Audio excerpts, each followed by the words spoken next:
কোরআনে করিমের সূরা লুকমানের ৬ এবং ৭ নম্বর আয়াত আপনাদের সামনে তেলাওয়াত করেছি। বুখারী এবং মুসলিম শরীফের দুইখানা হাদিসও আপনাদের সামনে পাঠ করেছি।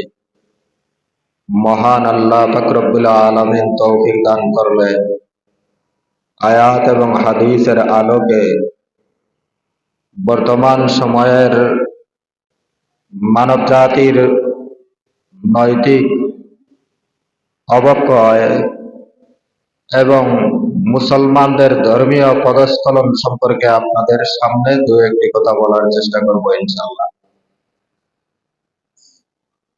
হাজিরিনে কেরাম, এর আগে আমি আপনাদের সামনে যে আয়াতটি তেলাওয়াত করেছি, এই আয়াতের একটা শানে নুজুল আছে। কোরআনে করিমের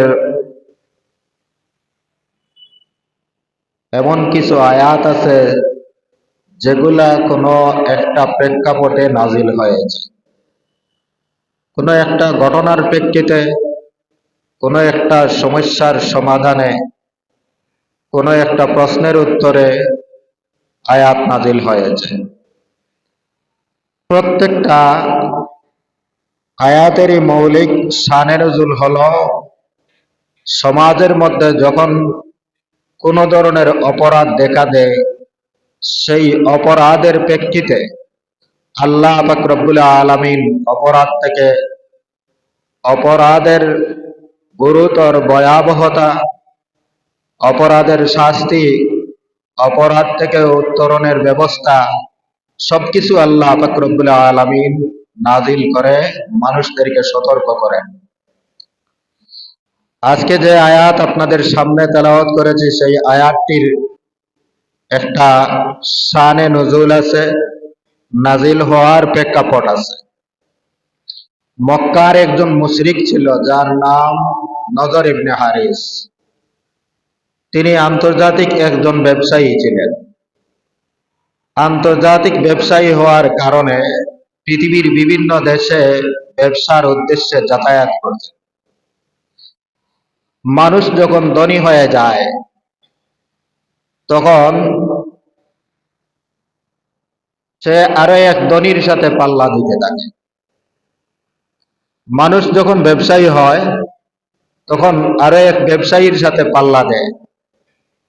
কিন্তু ওই নজর ইবনে হারিস আন্তর্জাতিক ব্যবসায়ী এবং বহির্দেশের সাথে ব্যবসায়ী সম্পর্ক থাকার কারণে প্রায় সময় তৎকালীন পারস্যের মধ্যে যাতায়াত ছিল।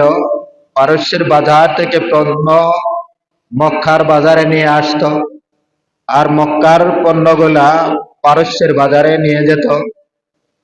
উনি স্বাভাবিক ব্যবসায়ী নয়, বরং একজন জাতীয় ব্যবসায়ী, আন্তর্জাতিক ব্যবসায়ী। ওই ব্যবসায়ী ব্যক্তি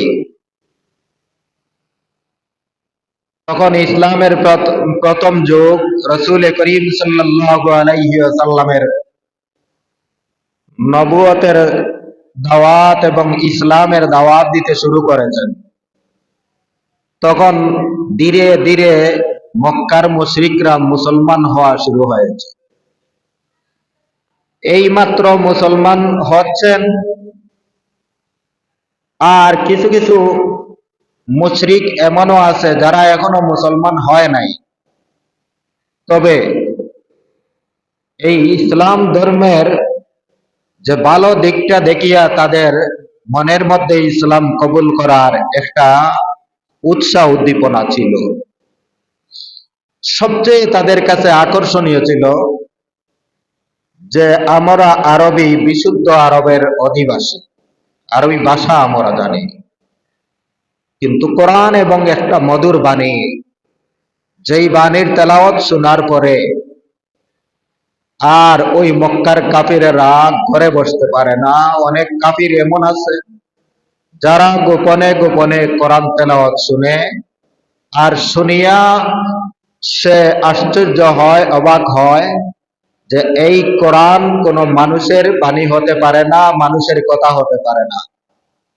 এই কোরআনের মুজিজার কারণে অনেক মুশরিকরা তখন ইসলাম কবুল করেছে। এই সময়ে অল্প মাত্র কয়েকজন মুসলমান, এই সময়ে নজর ইবনে হারিস ওই পারস্য থেকে কয়েকটা ছটি বই নিয়ে আসছে। ছটি বই নিয়ে মক্কার মধ্যে নিয়ে আসলো। আর প্রথম তার অ্যাডভাইস হলো যে মোহাম্মদ তোমাদেরকে আদ, সামুদ, কওমে লূত, কওমে হুদ এই ধরনের পূর্বেকার অনেক জাতির ইতিহাস শোনায়। আমি এই বইয়ের মধ্যে তোমাদের জন্য এমন কিছু ইতিহাস নিয়ে আসছি, যে ইতিহাসগুলো হলো ইস্কন্দরিয়ার ইতিহাস, রুস্তুম পহলওয়ানের ইতিহাস, তৎকালীন পারস্য রাজরাজাদের ইতিহাস। অর্থাৎ মোহাম্মদ তোমাদেরকে ইতিহাস শোনায়, আমিও তোমাদেরকে ইতিহাস শোনাইব। মোহাম্মদ তোমাদেরকে যে ধর্মের প্রতি দাওয়াত দেয়, সেই ধর্মে গেলে তোমাদের অনেক কাজকর্ম করতে হয়, যেমন নামাজ পড়তে হয়, রোজা রাখতে হয়, সত্য কথা বলতে হয় এবং পাক পবিত্র থাকতে হয়। বিভিন্ন ধরনের কাজ এবং কর্মসূচি তোমাদের গাড়ে চাপিয়ে দেওয়া হয়। কিন্তু আমি যে বইগুলা নিয়ে আসছি, ওইগুলা যদি আপনারা বসিয়া আসর আকারে পড়েন, তাহলে এর দ্বারা আনন্দ উপভোগ করবেন এবং অনেক কিছু শিখবেন। তোমাদের কোনো কষ্ট করা লাগবে না। মুহাম্মদের কথা শোনার কারণে যদিও তোমাদের অনেক কিছু শেখা হয়, সাথে সাথে তোমাদের অনেক দায়িত্ব পালন করতে হয়।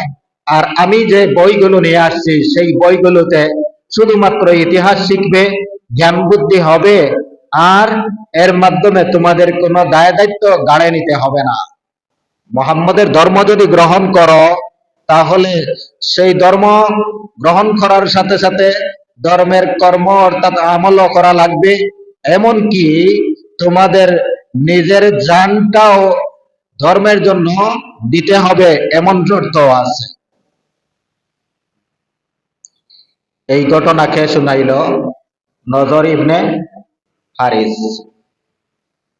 নজর ইবনে হারিস এর এই কোরআনের বিরুদ্ধে একটা স্থায়ী পদক্ষেপ এবং জাতীয় ষড়যন্ত্র রব্বুল আলামিন আসমান থেকে তার ফয়সালা নাজিল করে দিলেন। ওয়ামিনান নাসি মান ইয়াশতারি লাহুয়াল হাদিসি লিয়ুদিল্লা আন সাবিলিল্লাহি বিগাইরি ইলমিন ওয়া ইয়াত্তাখিযাহা হুজুয়া উলাইকা লাহুম আযাবুম মুহিন। মানুষের মধ্যে এমন কিছু মানুষ আছে, আল্লাহ নজর ইবনে হারিসের নাম উল্লেখ করেন নাই। কোরআনের কোথাও কোন কাফিরের নামও নেই, আর শুধুমাত্র একজন সাহাবীর নাম আছে, যেই সাহাবীর নামটা হলো যায়েদ রাদিয়াল্লাহু তাআলা আনহু। একমাত্র যায়েদ রাদিয়াল্লাহু তাআলা আনহু ব্যতীত আর কোন সাহাবীরও নাম কোরআনে নাই, কোন কাফিরেরও নাম নাই, কোন সাহাবীরও নাম নাই। হ্যাঁ, কাফিরের উপাধি এবং সমষ্টিগত শব্দ দিয়ে কাফিরদের উল্লেখ করেছেন।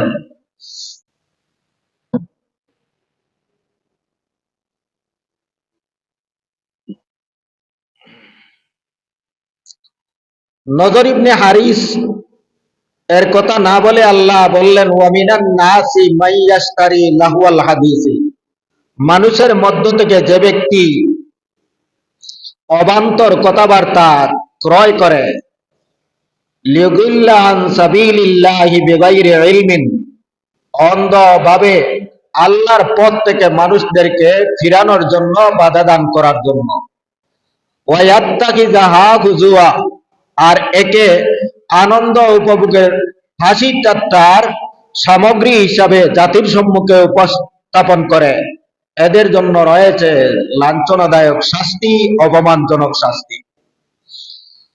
ومن الناس من يشتري لهو الحديث ليضل